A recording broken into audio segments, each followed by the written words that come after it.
do nieba i zieleni krzyk.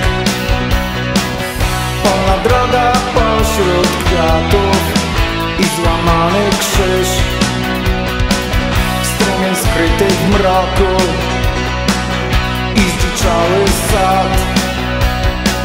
Stara cerkiew pod modrzewiem i pęknięty dzwon, zarośnięty cmentarz, na nim dzikie bzy.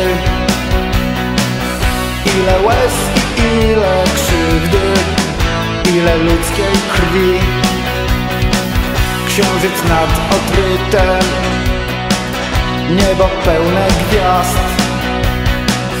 Tańczą szare popielice, sen usypia nas.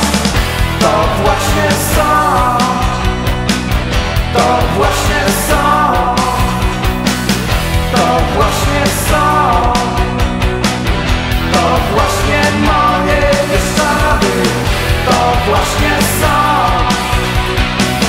to właśnie są, to właśnie są,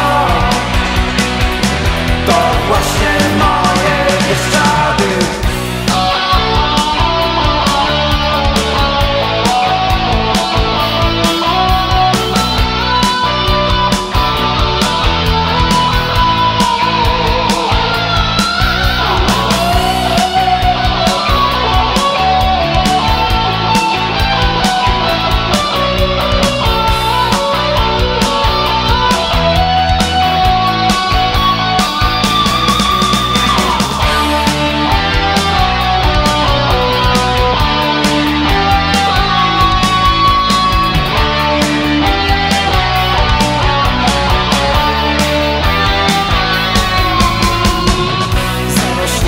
Olchą pola dawnej wsi.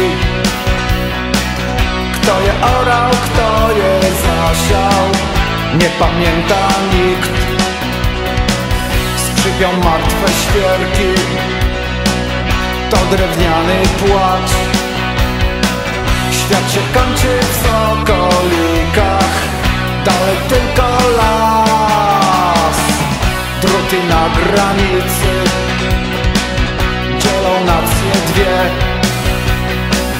Dzieli ściana nienawiści i przeraża mnie. Sam jest taki płytki, gdzie beniowej brzeg dzieli ludzi,